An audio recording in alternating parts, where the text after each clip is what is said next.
Hoy abrimos la ventana de la Parda María para ver otros paisajes, oler otros aromas y escuchar a otros pájaros. La prensa occidental nos habla de la invasión de Rusia a Ucrania, del carácter imperial y despiadado de Putin y del desprecio de las repúblicas exsoviéticas a todo lo ruso. Desde este humilde espacio intentaremos arrojar otras miradas para ayudarnos a comprender un poco mejor lo que realmente está sucediendo. ¿Cómo impacta esta disputa a nivel global y local? Creemos que es un excelente ejemplo de cómo actúan las élites occidentales a la hora de conquistar sus objetivos a corto, mediano y largo plazo.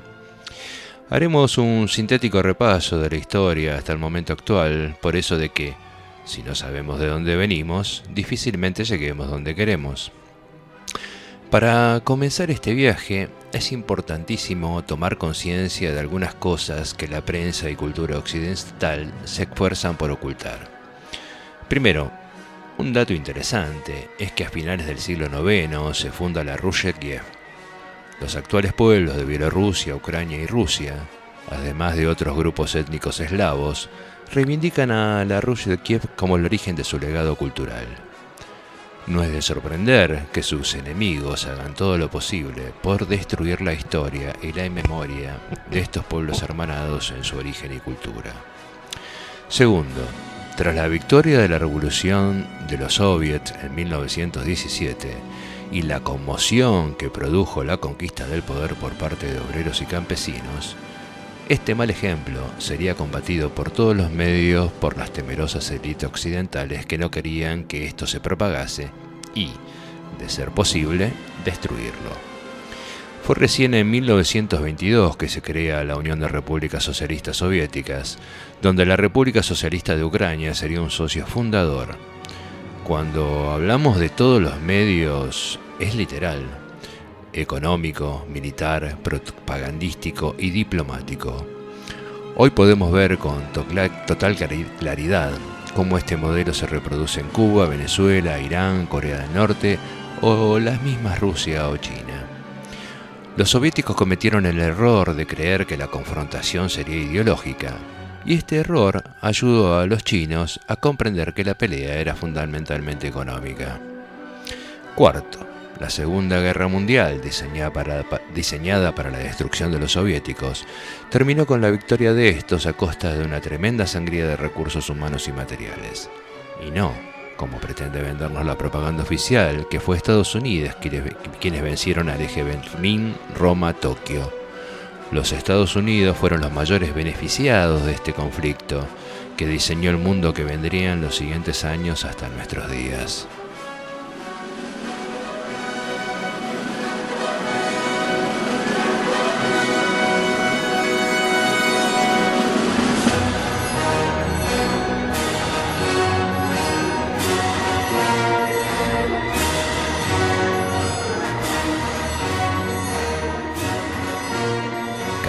Trabajó para transformar Ucrania en un estado fascista.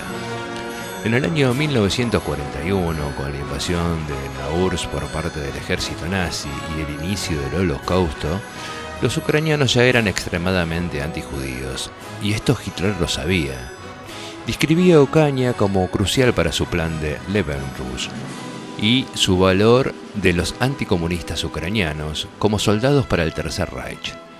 Las SS formaron divisiones compuestas por ucranianos que querían luchar del lado de la Alemania nazi.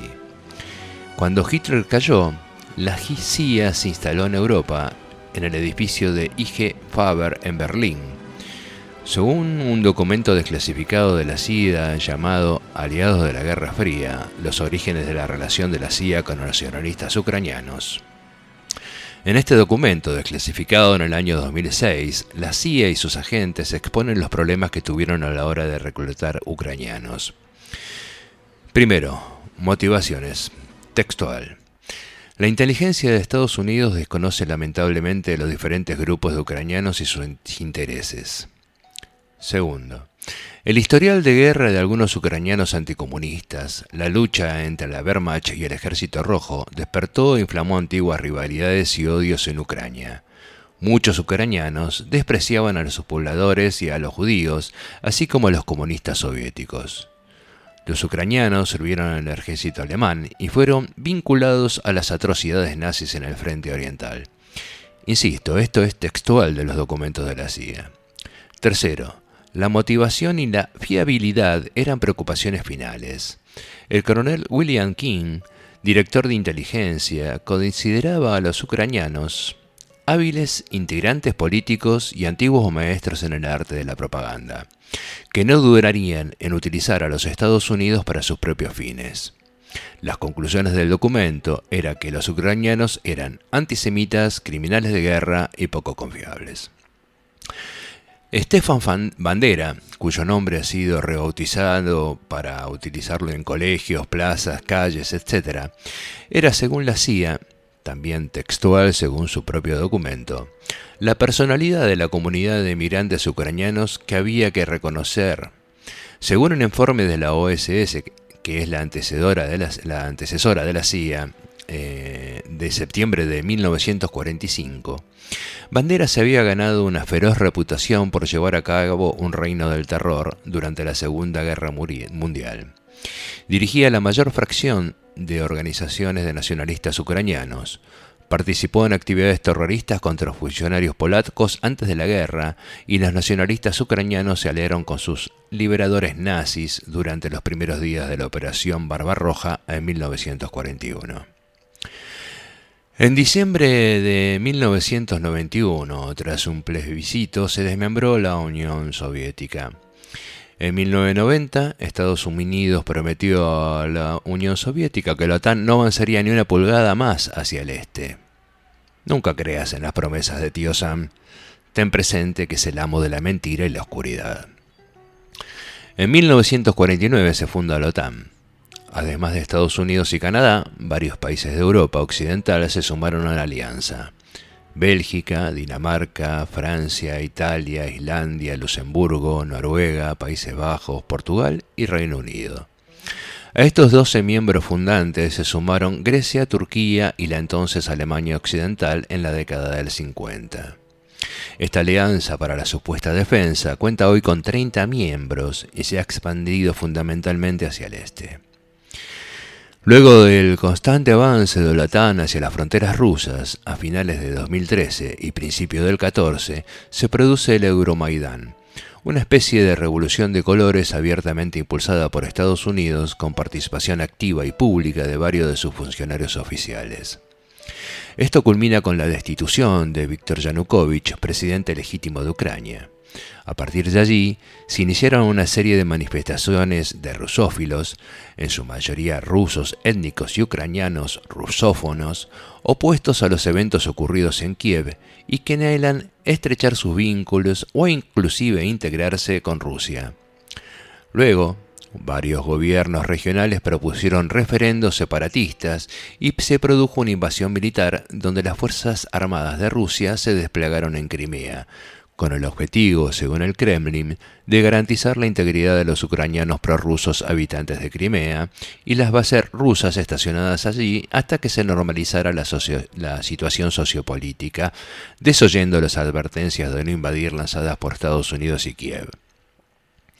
Previamente, las autoridades de Crimea, de ideología prorrusa, habían solicitado la asistencia del gobierno de Moscú después de que el gobierno de Kiev introdujera una ley para abolir el uso oficial de toda lengua distinta del ucraniano. Lo mismo ocurriría en el Donbass, Kharkov, Odessa, donde las poblaciones se manifestaron en plebiscitos a favor de integrarse a la Federación Rusa o de mantener una mayor autonomía de Kiev. El 5 de septiembre del 2014 se firman en Minsk, capital de Bielorrusia, un tratado para resolver de forma pacífica el conflicto desatado en el este y sur de Ucrania. Este primer tratado es firmado por representantes de la Organización para la Seguridad y Cooperación Europea, la OSCE, Rusia, Ucrania, Donetsk y Lugansk. Los detalles del acuerdo firmado se asemejan en gran parte al plan de paz de 15 puntos propuesto por el presidente ucraniano Petro Poroshenko. Es importante que nos detengamos aquí un minuto, porque ¿cuáles son los puntos fundamentales de este acuerdo? Primero, asegurar un alto el fuego bilateral inmediato. Segundo, garantizar la supervisión y verificación del alto el fuego por la OCSE. Tercero, una descentralización del poder, incluso a través de la aprobación de una ley ucraniana sobre arreglos provisionales de gobernación local en algunas zonas de los oblasts, Donetsk y Lugansk. Cuarto, asegurar la monitorización permanente de la frontera ruso-ucraniana y su verificación por la OCSE a través de la creación de zonas de seguridad en las regiones fronterizas entre Ucrania y la Federación Rusa. Liberación inmediata de todos los secuestrados y de todas las personas detenidas ilegalmente. Sexto, una ley sobre la prevención de la persecución y castigo de las personas relacionadas con los hechos que han tenido lugar en algunas áreas de los oblasts, excepto en los casos de delito que sean considerados graves. Séptimo, la continuación del diálogo nacional inclusivo. Octavo, toma de medidas para mejorar la situación humanitaria en la región del Donbass, en el este de Ucrania. Noveno, garantizar la realización anticipada de elecciones locales en conformidad con la ley ucraniana, acordada en este protocolo, sobre los arreglos provisionales de gobierno local en algunas áreas de los oblasts de Donetsk y Lugansk. Décimo, retirada de los grupos armados ilegales, equipo militar, así como de combatientes y de los mercenarios de Ucrania. Onceavo, aprobación del programa de recuperación económica y reconstrucción de la región de Donbass en el este de Ucrania. 12º, garantizar la seguridad personal de los participantes en las negociaciones. Ante la violación inmediata por parte de ambas partes a lo firmado, se resolvió incorporar al mismo un memorando suplementario que incluía retirada de todo el armamento pensado a 15 kilómetros detrás de la línea de contacto por parte de cada lado del conflicto para crear una zona desmilitarizada de 30 kilómetros. Prohibición de las operaciones ofensivas, prohibición de los vuelos de aviones de combate sobre la zona de seguridad, retirada de todos los mercenarios extranjeros de la zona de conflicto, configuración de una misión de la OCSE para supervisar la aplicación del protocolo de Minsk. Ante el evidente fracaso de este acuerdo, el 12 de febrero del 2015 se firma un nuevo acuerdo denominado Minsk II, con la participación y compromiso de Alemania, Francia, Rusia y Ucrania, todo supervisado por la OCSE. El resultado fue un conflicto armado que se ha cobrado desde el 2015 al 2022 más de 14.000 muertos, 30.000 heridos, 1.400.000 desplazados, 3.400.000 personas necesitadas de ayuda humanitaria. Sobre esto recomiendo el documento de un periodista argentino que se denomina Tango de Libertad en Lugansk, que es realmente imperdible si les interesa ver y escuchar a los civiles de primera persona sobre su experiencia durante todo este periodo. Todas estas cifras eran públicas, pero cuidadosamente ocultadas por toda la maquinaria de desinformación occidental pro-OTAN. Los acuerdos de Minsk tenían un solo propósito: permitir el fortalecimiento y armar lo más posible a Ucrania, que desde la OTAN con Estados Unidos a la cabeza, tenían en claro utilizar para debilitar a Rusia a costa de las vidas ucranianas. Esto lo dejó muy en claro la ex canciller alemana Angela Merkel en recientes declaraciones. Escuchemos en ese sentido un reportaje que le hacen a un político sobre política internacional. Estamos pendientes hoy mirando a esa confesión de Merkel, ahora silenciada aquella canciller de Alemania. Los acuerdos de Minsk estaban diseñados para no cumplirse, mientras que la OTAN quería armar a Ucrania. ¿Qué se destila de esas palabras de la predecesora de Scholz? Bueno, Eva, unas palabras que yo supongo que la mayoría de nuestros amigos, de nuestra audiencia, pues a lo mejor desconocen, al menos en profundidad. Esto es una entrevista de la que nadie habla, por lo menos en Occidente. Se le hizo hace unos días a la ex canciller alemana Angela Merkel en el semanario alemán Die Welt, en el que pues vuelve a confesar algo que ya dijo en su momento Poroshenko, pero no es lo mismo que lo diga Poroshenko que lo diga Merkel, y es que la OTAN nunca tuvo intención de cumplir esos acuerdos de Minsk de 2014, esos acuerdos que en teoría pues establecían un cierto statu quo de paz, ¿no?, en Ucrania respecto a bueno, pues las intenciones o las preferencias que podría tener Rusia, que siempre puso como condición que no se le pusieran ni armas nucleares ni que se pues ampliara ese paraguas de la OTAN alrededor de la frontera de Rusia. Se llegó a ese acuerdo de Minsk después del golpe de Estado, hay que recordar, del Maidán y también de esa anexión de Crimea por parte de Rusia. Ese es el statu quo que se rompió, que se ha roto, ¿no?, con esa invasión o con esa intervención rusa, mejor dicho, en la guerra civil de Ucrania. Y lo que dice Merkel es que en ningún momento por parte de la OTAN hubo una intención de lograr una paz, que lo único que se quería era ganar tiempo, y esto es muy importante para militarizar a Kiev, con la idea, pues eso, de ir acosando poco a poco, sobre todo a las regiones del Donbass, que al final esas regiones del Donbass, pues de alguna manera tenían que estar respaldadas por Rusia, ¿no?, atacando esas regiones, lo cual, bueno, pues hemos visto, ¿no?, cómo se ha ido produciendo en los últimos tiempos, ¿no? Admite Merkel que la paz nunca fue el objetivo para Occidente, algo que, insisto, no nos ha llegado a la mayoría de medios aquí en Europa ni en Estados Unidos. En Rusia se habla bastante de esto, pero claro, aquí tenemos otro problema añadido, y es que no podemos tener acceso, por lo menos por métodos y por medios convencionales, a la información rusa. De hecho, esto es algo que el propio Putin pues ha comentado. ¿Y esto por qué es importante? Bueno, es importante por muchos factores, porque nos ayuda a entender un poco lo que ha pasado en los últimos años, pero sobre todo para intentar atisbar qué puede ocurrir en el futuro, ¿no? Porque si se está hablando mucho de un posible acuerdo de paz, lo que ha dicho Putin es, dice, muy bien, nosotros nos podemos sentar y negociar, pero ¿qué garantías tenemos de que no va a ocurrir lo mismo que en 2014, ¿no? Y al mismo tiempo, bueno, pues vemos como hay un interés claro de que siga habiendo un suministro de dinero a Ucrania, suministro de dinero que no se puede hacer una trazabilidad completa. El Departamento de Estado de Estados Unidos está muy preocupado en estos momentos, está recurriendo, fíjate, al blockchain y a otros recursos tecnológicos para seguir la pista de los miles de millones de dólares que están llegando a Ucrania con ayuda militar y que no son capaces, insisto, de establecer dónde están ni dónde se encuentran, ¿no? Hay un cable elaborado por el Departamento de Estado de Estados Unidos del 6 de septiembre que ha sido publicado en las últimas horas por el medio político, y aquí pues nos dicen que funcionarios estadounidenses están muy preocupados por todo esto, ¿no? Yo creo que cada día se va confirmando más que aquí hay muchos intereses, no solo geopolíticos, sino también económicos, militares, ¿no?, donde la corrupción, bueno, pues yo creo que es la gran protagonista. Bueno, hablar de Europa y hablar de corrupción en los últimos días, la verdad es que es tremendo, porque también, si quieres, podemos hablar un poquito de esos detalles del Euro-Qatar-Gate, porque cada día que pasa salen más implicados, Eva. Por supuesto, si quieres podemos hablar de ello. Todos los llamados de Rusia a construir un sistema de seguridad europeo que contemplase los intereses vitales de las partes fueron y son sistemáticamente desoídos. El complejo militar industrial que gobierna Estados Unidos y buena parte del mundo occidental pertenece a las mismas manos que manejan los medios de comunicación a nivel global, la industria química y farmacéutica, el transporte marítimo, los bancos centrales, etc. Normalmente desconocemos sus nombres y sus rostros. Algunos se juntan una vez por año en Davos o en el mucho más exclusivo Club de Bilderberg. Allí se concentra el poder global de Occidente, los que se creen los amos del mundo y de la vida, el poder oscuro de las tinieblas que nos somete dictando las normas que garantizan su permanencia por los siglos de los siglos. Es a estas bestias amorales, tremendamente poderosas, a las que debemos enfrentar y vencer si pretendemos generar una sociedad diseñada para la vida, el desarrollo humano y la felicidad.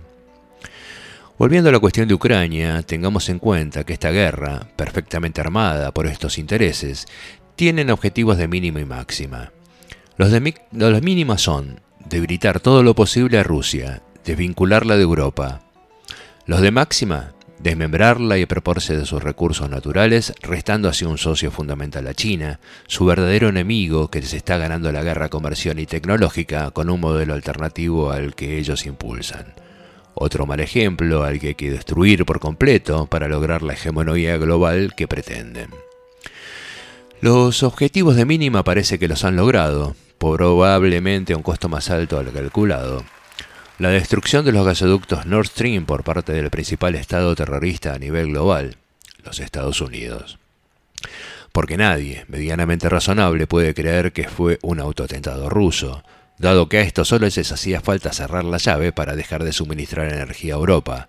No era necesario destruir una obra de infraestructura que requirió de miles de millones de dólares y años de trabajo.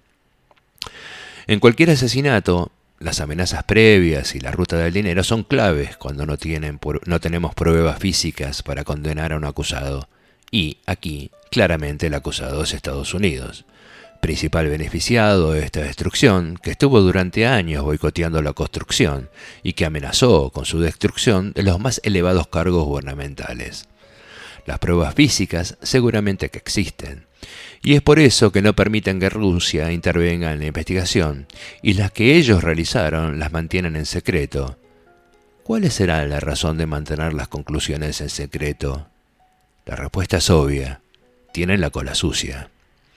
Escuchemos la opinión de Ezequiel Luis Vistoletti, que es licenciado en Ciencias Políticas de la Universidad de Buenos Aires, de la Maestría en Estudios Latinoamericanos Interdisciplinarios en la Universidad Libre de Berlín y doctorado en Ciencias Económicas y Sociales de la Universidad de Kassel. Actualmente participa en la Universidad Alit Salomon de Berlín como profesor y presenta el programa Demoliendo mitos de la política, el cual, por supuesto, recomendamos.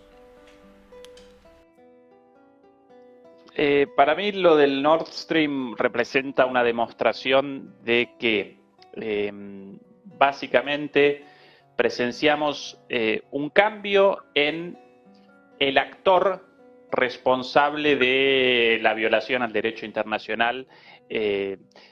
Si en el pasado la invasión a Irak, la invasión a Afganistán antes del mandato de las Naciones Unidas, el bombardeo a Kosovo, lo perpetraba Estados Unidos o la OTAN, incluida Europa, en este caso, ¿quién comete la invasión a Ucrania? Rusia. A esto lo presentan como una violación, a esto último lo presentan como una violación al derecho internacional, y la lucha contra esto representaría la defensa de ese orden internacional. Bueno, sí, efectivamente, la invasión representa una violación al derecho internacional, pero las invasiones anteriores también. La diferencia aparece en quién cometió esta violación, ¿sí? Ahora, Rusia, fuera de ese orden unipolar encabezado por Estados Unidos, antes Estados Unidos y la OTAN hegemonizada por Estados Unidos. Lo del gasoducto representa una demostración de lo mismo. Cuando Estados Unidos o alguno de los países de los estados con capacidad para esto, y no aparecen muchos en juego, países beneficiados por esta situación, así que o bien Estados Unidos o bien Reino Unido, quizás participó efectivamente, como establece Hersh, el periodista Hersh, también Noruega, quizás Polonia de alguna manera, pero seguro que Polonia sola no, porque técnicamente no puede. Bueno, cuando esos países cometen las violaciones al derecho internacional, entonces aparecen estas cuestiones. Por ejemplo, que en las investigaciones primero hayan rechazado la participación de Rusia, parte interesada en la investigación naturalmente, porque el 51% del gasoducto representaba propiedad rusa. Después, que las investigaciones de los países europeos, en lugar de aparecer unificadas, lo lógico en el contexto de la Unión Europea, no aparezcan todas por separado. ¿Por qué? Porque Suecia quiere realizar su propia investigación sin filtraciones de lo descubierto hacia otros países, lo mismo Dinamarca y lo mismo la investigación de Alemania, todas por separado y todas devenidas en cuestiones de Estado y de asuntos secretos. Bueno, lo mismo con respecto a esta votación en el Consejo de Seguridad, y lo mismo respecto también a la cuestión mediática, a las campañas de información, de desinformación y de propaganda. Hace no mucho tiempo recordarán que después de una declaración de un miembro de los servicios de inteligencia estadounidense, un periódico estadounidense, si no recuerdo mal, el Wall Street Journal, presentó la versión de un grupo de ucranianos alquilando un bote como responsables de esto. A los pocos días, un diario alemán, el Süddeutsche Zeitung, presentaba una visión similar con algunas precisiones más allá de esto de según fuentes de inteligencia. Presentaba un pequeño barquito, ¿sí? Y supuestamente 5 o 6 ucranianos, lo cual verdaderamente representa una cargada, una broma de mal gusto, lamentablemente, porque de ningún modo 5 muchachos un fin de semana podrían realizar el alquiler de un barquito con su heladera de con cervecitas, una caña de pescar, y perpetrar la destrucción de un gasoducto con un diámetro enorme, con necesidad de buzos tácticos, con por lo menos 500 kilos de explosivos militares. Por cierto, cualquier otro si hubieran realizado esta voladura con otro tipo de explosivo, entonces deberían aparecer en juego alrededor de una tonelada de explosivo, lo cual ni siquiera hubieran podido realizar el transporte en ese pequeño barquito. Entonces, también ahí aparece lo mismo respecto a buena parte de los medios occidentales, cuando las violaciones las violaciones al derecho internacional las comete Rusia, ahí aparecen todos indignados. Y bueno, bien que aparezcan indignados, pero también deberían aparecer indignados cuando las comete Estados Unidos y por el contrario realizan tareas de encubrimiento. Queda muy en claro que las guerras que Estados Unidos promueve en la actualidad son utilizando e involucrando a todos sus voceros, financiadores, proveedores de materias primas e insumos para la guerra a nivel global. Nada escapa a ello: energía, armas, tecnología, comunicación o laboratorios.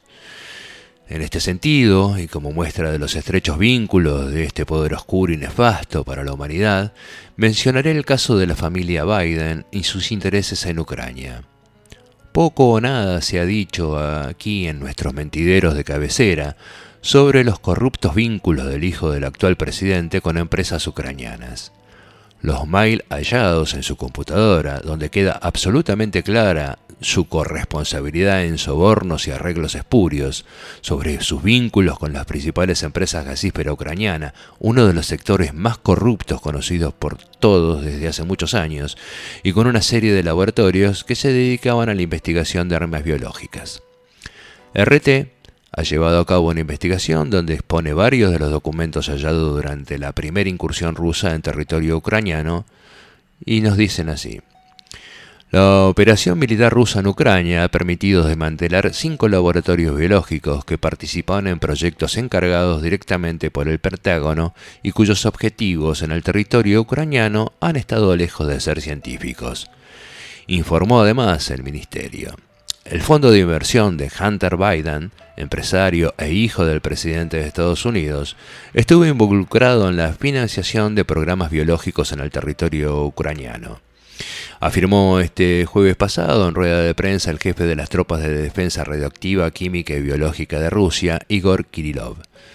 Hunter Biden tuvo un papel fundamental en la creación de la oportunidad financiera para trabajar con patógenos en Ucrania, aseveró Kirillov, remitiéndose a la correspondencia del empresario con funcionarios del Pentágono, a la que tuvo acceso el Ministerio de Defensa de Rusia.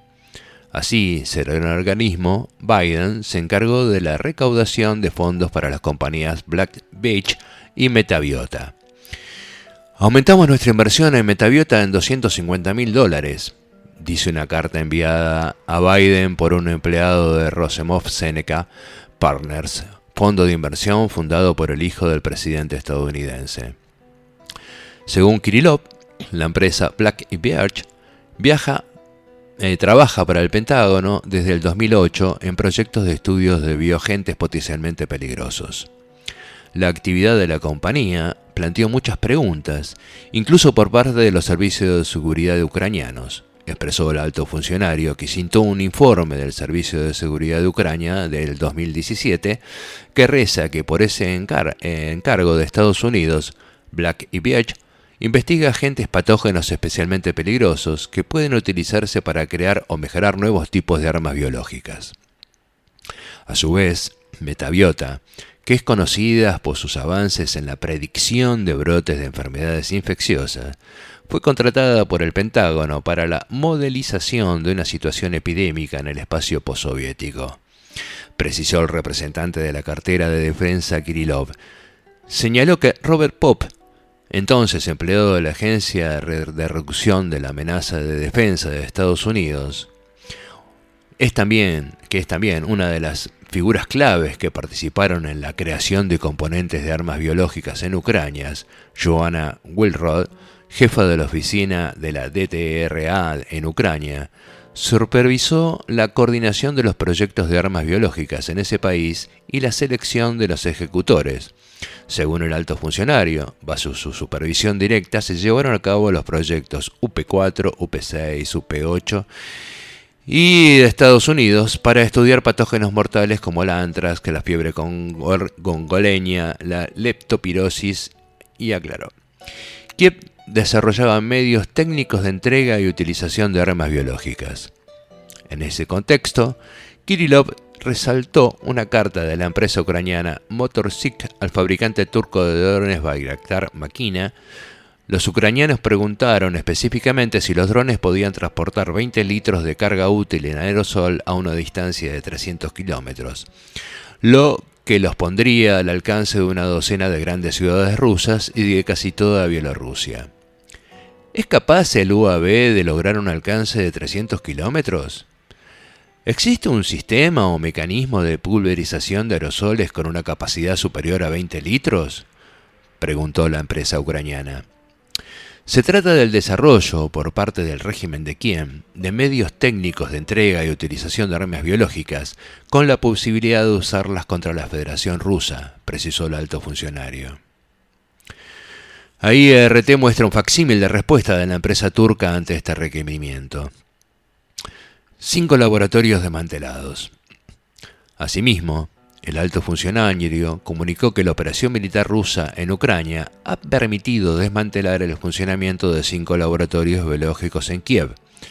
Las instalaciones de investigación donde se trabajaba con patógenos del antrax, tularemia, brucelosis, cólera, leptospirosis y peste porcina africana participaron en proyectos encargados directamente por el Pentágono, cuyos objetivos en el territorio ucraniano han estado de lejos de ser científicos, señaló Kirillov. Se ha confirmado que los laboratorios han participado en trabajos por encargo del Departamento Militar estadounidense, indicó el jefe de las tropas de la defensa radiactiva, química y biológica de Rusia. Bueno, hasta aquí la nota de RT del 31 de marzo del 2022 y que fue ignorada por buena parte de la prensa occidental y cristiana, o sea, la oscuridad total. Continuando con RT y la lógica de la evolución de este conflicto que se viene armando desde hace muchos años, los invito a escuchar un corto video del 1 de abril de 2016.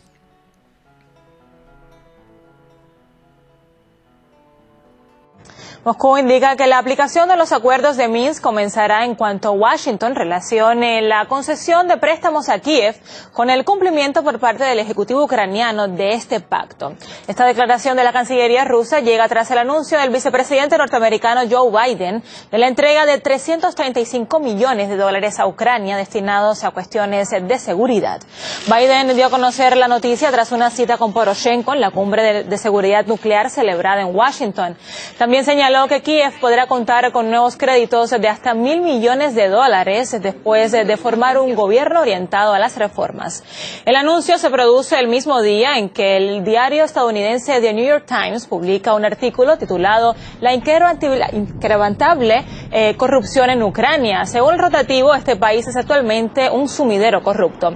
Añade que es hora de hacer entender a las autoridades ucranianas que el FMI y otros países donantes, entre los que se incluye Estados Unidos, no pueden invertir en esta nación constantemente. Como vemos, los nombres en Estados Unidos se repiten.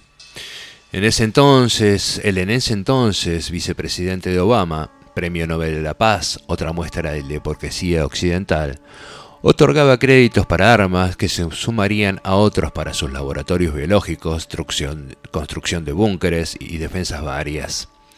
Jamás condenaron el genocidio que Kiev ejecutaba en el Donbass contra su propia población, porque lo único que pretendían era obligar a Rusia a involucrarse directamente en el conflicto. Lo mismo que vienen ejecutando en Taiwán para obligar a China a defender lo que los chinos consideran parte inalienable de su territorio. Recordemos que los Estados Unidos reconocen una sola China y que la isla de Formosa, o sea Taiwán, es parte de su territorio. Pero ya sabemos la sed de sangre que caracteriza a las clases dominantes del gran imperio del norte. Y este imperio, en franca decadencia, no duda en empujarnos a todos a un Armagedón para intentar frenar su decadencia y pérdida de hegemonía. He aquí nuestro pequeño aporte a una mejor comprensión de lo que ocurre en este conflicto que conmueve y afecta al mundo. Si te ha parecido interesante, háznoslo saber, que estamos escasos de mimos y aportes. Comparte, comenta y apoya a los medios alternativos que buscan la verdad y pretenden construir una sociedad por el buen vivir. Saludos y abrazos virtuales a todas, todos, todes. Hasta el próximo informe.